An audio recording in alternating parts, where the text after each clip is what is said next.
dhalataan Itoophiyaa fi barsiisaan Yuunivarsiitii Meeriilaand kan ta'e Dr. Biraanuu Khibrat Ameerikaatti rakkoo qulqullina viizaatiin to'annaa jala ooluun dhaga'ame. Barri aangoo kiyya lammaffaan barritti aanu akka Yesuus Kiristoos dhufetti ilaalaa jechuudhaan pirezidaantiin Keeniyaa Wiiliyaam Ruutoon ibsa kennuun dhaga'ame. Drooniin waraana biyyaalessa Suudaan namoota 35 dhaddacha aadaa turan galaafatee jiraachuun dhaga'ame. Humni qilleensaa Itoophiyaadhaa tarkaanfii murteessaa ta'e fudhachuudhaaf qophii ta'uu akeekkachiisa dhumaa kannee jiraachuun ibsame. Baay'inni namoota godaantota ta'anii kanneen Afrikaa kibbarraa gara biyya Ispeen odoo deemaa jiranii dambalii bishaaniitiin dhumanii nama 72 gahuun gabaafame. Daawwattoota fi hordoftoota Lammii Miidiyaa nageenyi keenya bakka jirtan maratti isin haa dhaqqabu. Kanneen amma isin dhageessifne hangafootatu Lammii Miidiyaati. Amma bal'ina oduu isinitti himu.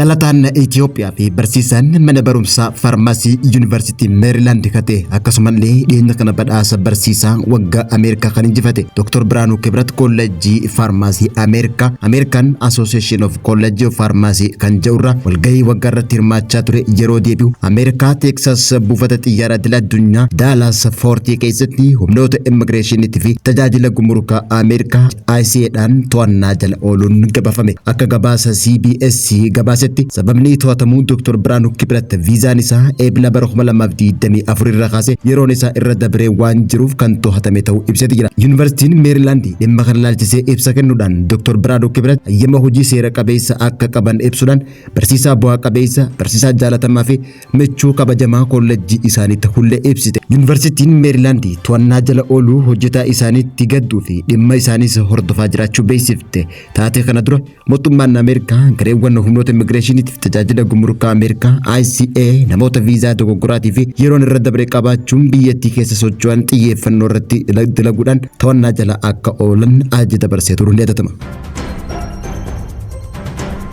Pirezidaantiin Keeniyaa Wiiliyaam Ruutoon filannoo waliigalaa biyya isaanii kan bara 2027 keessa taasifamtu irratti dhufaatiin Yesuus Kiristoos lammaffaa waliin wal qabsiisanii dubbachuun isaa Keeniyaa keessatti falbii siyaasaatii fi ajandaa dubbii ta'uun dhaga'ame. Pirezidaantiin Keeniyaa Wiiliyaam Ruutoo kana dubbate dilbata dabre kana yeroo mana amantaa kiristaanaa Naayiroobii Gikomba keessatti yeroo sagantaa lallaba isaaniif kenname irratti ta'uu kan gabaase Star Kenyan President kan gabaase miidiyaan Star Kenya Presidentiin Kenya Wiiliyaam Ruutoon haasawaa isaanii keessatti tajaajila waldaa amantaa keessatti taasisan dhaadannoo siyaasaa deeggartoonni isaanii fayyadaman tuutam jedhamu eeruudhaan Yesuus Kiristoos yeroo lammaffaa dhufaa jira jechuudhaan kanaaf tuutam yommuu jettan sanaaf qophaa'aa jechuudhaan dubbatuun ajandaa siyaasaa Keenyaa ta'uun ibsame. Jechi tuutam jedhu jecha afaan naannoo Keenyaa keessumattuu Kaalenjin irraa kan dhufe waggaa ta'u hiikoon jecha siyaasaa biyyatti yeroo lammaffaa ni injifanna akka jechuutti hiikama. Pirezidaantiin Keenyaa dabalataan akka jetti dhaadannoo siyaasaa isaanii barsiisaa kiristaanaa waliin wal qabsiisuudhaan tuutam lafa kanarra jira, tuutam samii irras jira jechuudhaan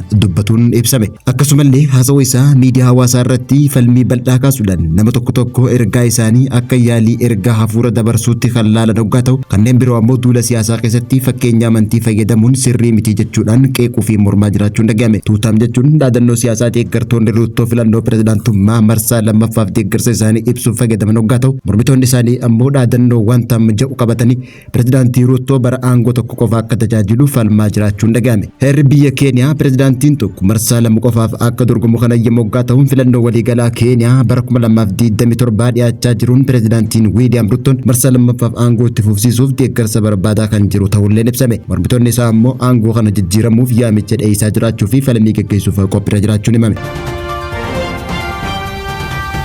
Drooniin waraana biyyaalessaa biyya Suudaan haleellaa raawwateen namoota 35 kanneen dhaddacha aadaa turan galaafatee jiraachuun ibsame. Dhaabbanni mirga namummaa Suudaan drooniin waraana biyyaalessaa namoota dhaddacha aadaa irratti hirmaataa turan haleeluudhaan nama 35 battaluma sanitti ajjeesee jiraachuun dhaga'ame. Haleellaan droonii kun dilbata waaree booda kaaba bulchiinsa Daarfur keessatti raawwachuu dhaabbanni Emergency Laws Group jedhu gabaase. Akka qaamni sarbama mirga namummaa nagaarra ga'u hordofuun jedhutti haleellaan droonii tun bakka humna dafee dhaqqabaa Suudaanitti socho'aa jirutti kan raawwatame yoo ta'u haa ta'uutii malee waraanni humna dafee dhaqqabaa kun ammatti tarkaanfii fudhate kan ibsin ta'uun ibsame. Humni dafee dhaqqabaa kutaalee Daarfur hedduu to'atee kan jiru yoo ta'u qaamoleen lamaan waraana waliin waggaa 3 taasisaa kan jiruu fi namoota kuma kurnootaan kan lakkaa'aman fixuudhaan biyyattii akka malee mancaasanii jiraachuun ibsame. Akkuma namoonni miiliyoonaan lakkaa'aman qeerraa buqqan namoonni kuma kurnaatamaan lakkaan yeroo ammaan tana ajjeefamanii jiraachuun ibsame. Namni haleellaa diroonii dilbata kana ijaan arge tokko AFP'tti akka ibsetti namoonni hidhattee jaadarra jiran kun muka jalatti walitti qabamanii jaarsoliin gurguddoon osoo kadhannaa taasisaa jiranii dirooniidhaan dhumanii jiraachuu ibse. Akka namni ijaan arge kun jeetti hooggantoonni gosa afurii fi ajajoonni humna dafee dhaqqabaa lama warra ajjeefaman keessaa tokko ta'uun ibse. Marsariitiin Daarfur 24 jaaba immoo haleellaan tun diinota lamaan raawwatamuudhaan warra ijarra arganirra iyyafatee jiraachuu beeksise.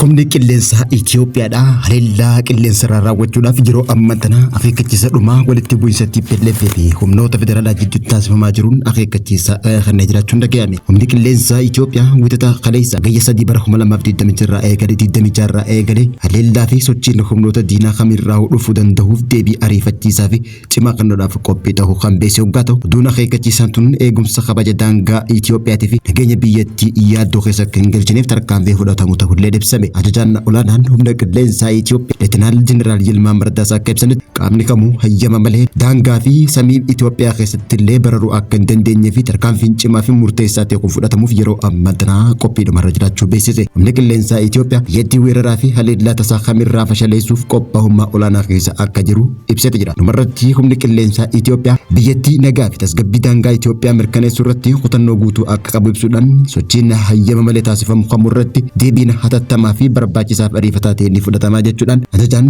olaanaan humna qilleensaa Itoophiyaa Leetinaal Jeneraal Yilmaa Mardaasaa akeekkachiisa dhumaa humnoota Itoophiyaa weeraruu barbaadanii fi garee TPLF yeroo ammaa tana lola jalqabdeef kennati jira.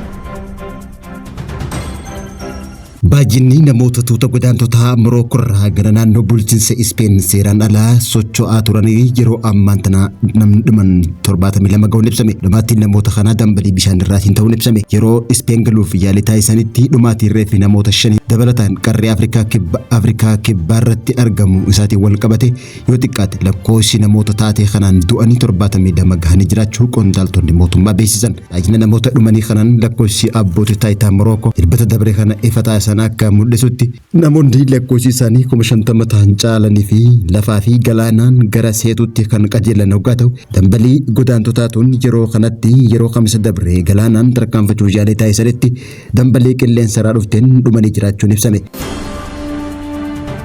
Daawwattoota fi hordoftoota Lammii Miidiyaa irraa oduun yeroo kanaaf qabnu kan gammachiisu hordofaa turtanii turtii gaarii.